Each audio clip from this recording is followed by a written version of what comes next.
got this bit of scrap wood and I wasn't sure what to do with it, as I don't want to waste it. So what I thought I would do is have a go at doing some string art on it for my wall. Gonna give it a bit of a sand down first so it's nice and smooth and all getting rid of all these rough edges. I mean, most people would have put this in the bin, but you know me, I can't be chucking things away. And now I've got it sanded, I'm gonna just pop it outside and give it a quick couple of coats in a black spray paint. So while that's drying, what I'm going to be doing is getting a design. So all I need to do to get the design is measure this piece of board, and it's 52.5 centimetres by 14 centimetres. I'm now going to go on my Cricut and do a design. Well, I've printed that off now, and it says Craft Life, and it's going to fit on there. And I've put a pair of scissors in there. I'm not sure if I'm going to include them or not at the moment, but possibly. Now I'm going to just tape this onto this board so it doesn't go a-moving. So now I've got that taped on there, I can put my nails in. And I got these little panel pins, which are probably about 1 inch long. And these are the pins that I'm going to be using. And I'm going to be using my little hammer because I'm less likely to hit my fingers than if I use my great big hammer.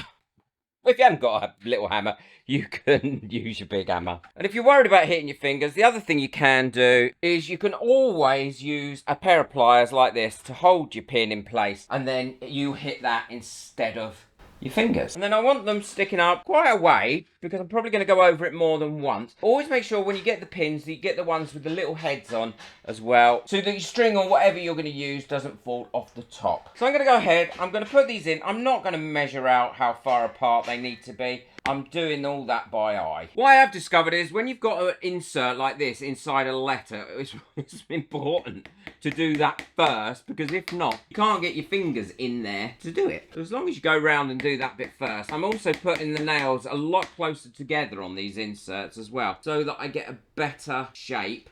And I'm also putting them a little bit closer together as I'm going round rounded edges, rather than spacing them out as much as I have in other places. And move your board around as well, because you don't have to have it always in the same position when you're putting your nails in. So that was much easier to do it like that than how I fiddled about trying to do the middle of the R.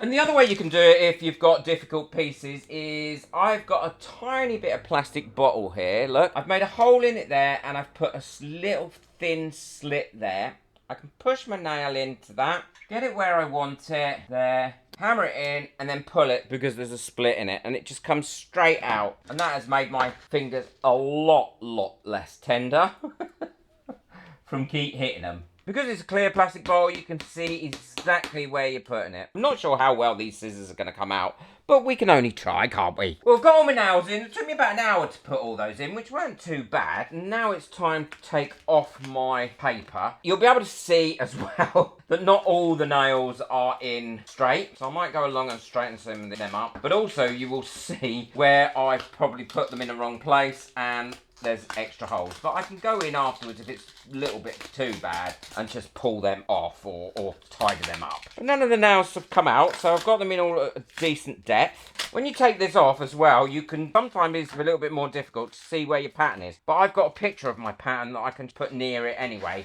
and that'll show me if I'm not quite sure what nails go to what bit of the pattern. And I'm going to be using this twine here for the letters because it's quite a thick twine, and to be perfectly honest, I've got quite a lot of it. And I don't really like the colour of it because when I bought it, I thought it was red, and it isn't red, apparently. So what you need to do is make a decision on where you're going to start, and then tie yourself a little loop like that. I double, so I go in the loop twice, and I'm going to start up here on the C. All that tight like that. Don't worry about that little end at the moment because you don't need to worry about that. We can tidy that up at the end. And I've got no pattern in mind for this. It's not like I've mathematically designed a pattern or anything like that for it. What I've done is I've just put a random number in. But what I would suggest is when you very first start, you go around and you loop around each letter like this. Just create a loop, put over the top of the nail and then pull it tight, because that way you can see what your letter is and you get a really nice outline to start with. And once you've gone round it all the way around, you can then push those down, and they're not going to come off anywhere then because they're not near the top. And we'll finish the top off in a similar way once once we've done all our winding. If there's any bits you can't get to, just use a pair of tweezers. And then once you're happy with that, you can then start to go around and fill it all in. And again, I do the same thing. I still wrap it around the top of that nail that I'm going to. For instance, like there, I'm going to that one. I'm going to loop it round and just fill it in as a random pattern. And then once you get it filled up, you can push it down a little bit more and then look at it and think, actually, I need a bit more here, or I need a bit more there, or I quite like the way that that pattern's gone, and then do a similar pattern somewhere else. So I quite like that there. So I'm going to go around there, and then I'm going to have a bit come all the way down here, a bit going back up there. I think that's enough on the C.